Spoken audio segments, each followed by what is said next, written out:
welcome to an Everyday Canines video. In this series we're looking at wing wraps and how to proof them to get the best out of them. Your wing wrap is when you're asking your dog to turn tightly over a jump towards you. And there are two ways we can do these in terms of cues. The first way is you have a single word for your wing wrap. Let's say turn. And when you're at the wing that you want your dog to turn around, you say turn, turn, and they turn towards you. So the dog learns the context that when you say turn, I turn around, tightly round the wing you're nearest to, back on you. So you'd have turn, so you wouldn't have different cues for each wing. You'd have turn, that would mean turn, and turn, that would mean turn towards you there. I used to have them, and they do work. The problem you have is when you get to a situation where you need to turn your dog away from you. That happens now, especially these big courses we're getting. So it used to be a case you didn't usually see that, but now I could be coming up here and I might want my dog to turn away from me to go to a jump over there. Now, before I had directional wing wraps, I'd perhaps have to go with the idea of turning them round over here, taking the long way. Not necessarily a bad option. Sometimes I will choose that option because it's speedier. But there are times when this option is much nicer. So one way of overcoming that would be to have a separate cue to tell your dog to turn away from you tightly, which that is a reasonable thing to have. You could have turn for this turn. If I'm here and I ask you to turn, you turn into me. Or if I want you to turn away from me, you could use away. And that is perfectly reasonable to do. What I found as I started to progress and the courses got bigger and I became more necessary as a distance handler, is that my body starts to go out of context. So for instance, I could be right back here trying to tell my dog to turn. Now, at this stage, I'm a little bit of a grey area in terms of my body language. Supposing I was coming here, for instance, I'm tempting my dog to turn the wrong way. If I'm here, it's quite clear, but it's possible that I might be here. For instance, say I want to turn them away from me and I'm here. Now, away could mean that, but it could mean that from the way I'm standing because they're using my body context. And bear in mind, on a course, we're not always in the right place. Good girl. And, it might just happen that you've gotten yourself in the wrong place or you're just not where you thought you were going to be for that cue. Or you might have just got so far behind your dog can't see you. Or you're layering an obstacle, at which stage your dog definitely can't tell where you are, so they're starting to have to guess. This is when things become complicated. So, I then switched to having bespoke cues for turning right and turning left. Bear in mind, Swift has these cues, Sparrow struggles with these cues very much. She very much relies on my body context because that's how she was trained. So, it is one of those things that they're not always simple to change a dog over to, though she is learning and getting there gradually. Swift does this really well. It is harder to teach because as soon as you take out the fact that your body's giving them that clue as to what they're doing, the second you do that, good girl, you are asking them to really think for themselves. Effectively, you're teaching your dog to understand the difference between left and right.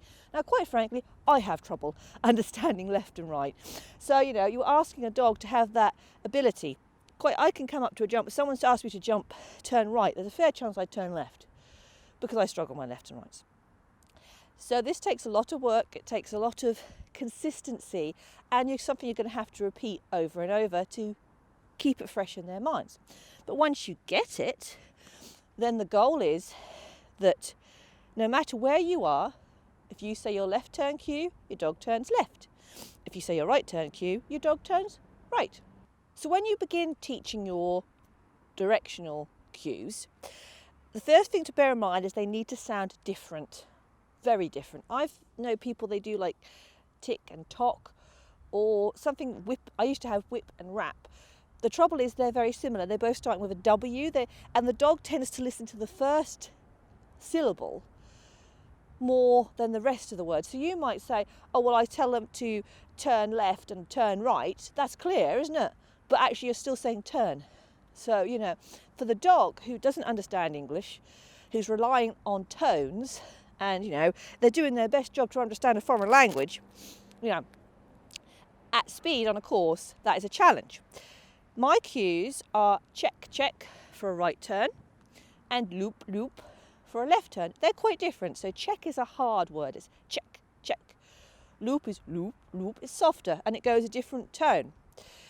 Check was my original word for doing both sides, actually, and I cheated a little bit because I knew that she already had that confidence in the check for a turn. I kept it for the right. I just added in the loop, loop for the left. So we're going to start today by showing you what you want to achieve with your verbals. Swiftits, I know the horses are making a lot of noise. So, when we're starting this, we're going to be starting this as if we're doing a normal wing wrap. I'm on the wing. My body is helping Swift to see that wing is where I want her to go. Okay, Swift? Ready? Check, check, check. Now, I am not using a arm signal because she doesn't need it. I'm doing it on a verbal. You might need to do it with an arm signal. You might need to do this and do the whole malarkey. I don't need to do that. But if you do need to do that, do it and then fade that motion. So she's doing that quite happily like that. So now I'm going to step back a bit, ask her again, check, check, check. Yes. So you see, she knows that word. Our goal is that we don't have to use an arm for this. I don't want to have to point and make her go. I want her to just get on there on her own. Now this has taken a long time. Don't expect this to happen overnight. You're going to look at weeks of practicing this. But if you do it over and over, you will get there.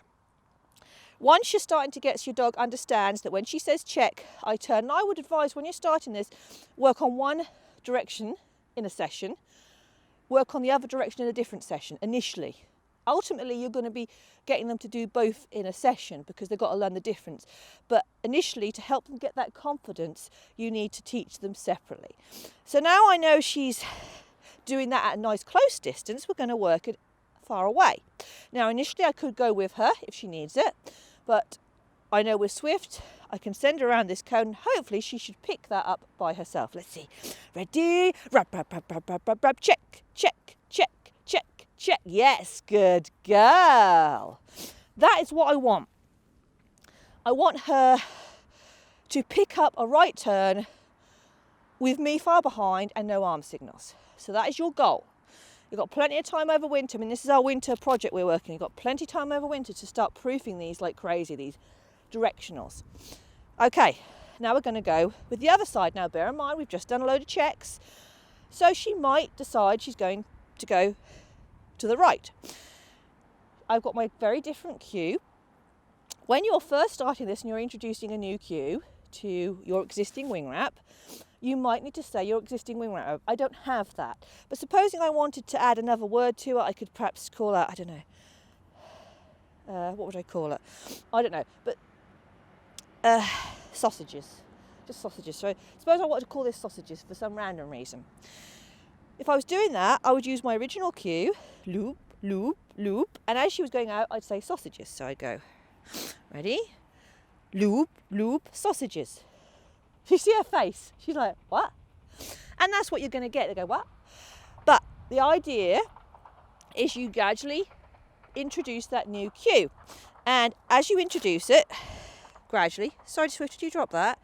You start to reduce your original cue. So you'd start to reduce loop and just be saying sausages. And you're going to have to start this close to, because it always helps if you're close to, because that means your dog hasn't got a lot of room to go wrong.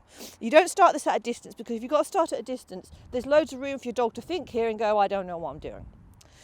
Okay, ready? Loop, loop, loop, get it. Good girl. And again, we're building in that distance. I haven't got Swift back to doing this at 10 metres yet. 4-5 we're good at. 10 metres, thinking time. Too much thinking time. We go, I'm not sure what I'm doing. If I'm stood still, if I was moving with a slightly different story. So that is something that we've got to work on. I would ideally like 10 metres because that's the maximum distance you're going to have between obstacles. I would like 10 metres. Okay, rap, rap, rap, rap, rap, loop, loop, loop, loop. Good girl. Now, in all these exercises, we've stood on the side that we want our dog to turn on. Good girl. to help them. We're doing it as if it was a front cross or even a ketchka, because we're assisting them with our body language. We're still doing that. We will have to build a way to that eventually, but at this stage, that's what we're doing. We're giving them that confidence by offering our body position as a clue and a helper. Now, if you were having a load of problems with this, you couldn't get your dog to turn on the cue, what you can do is come really, really close. Oh, did you take the pole out? And you could hold a collar or put your hand on them and start saying your word, and make sure they are actually going in the right way before you put the toy down. Oh, I'm sorry, my madam, there's nothing in there. You could also have your toy down as a lure. I don't tend to do that too much. I would do that at the start, but I would get rid of that really quick. Sorry. But you could have it down there as a lure. You can go back and have a look at some of our garden agility series, which will show you how to teach this in a small space and how we did this. But that's your starting point. Work on those verbals, work on proofing those verbals so that your dog understands loop means left, check means right, or whatever your words are, of course. I hope you've enjoyed this Everyday Canines video. If you have, you might like to subscribe to the YouTube channel, and you can check us out on Facebook and Instagram.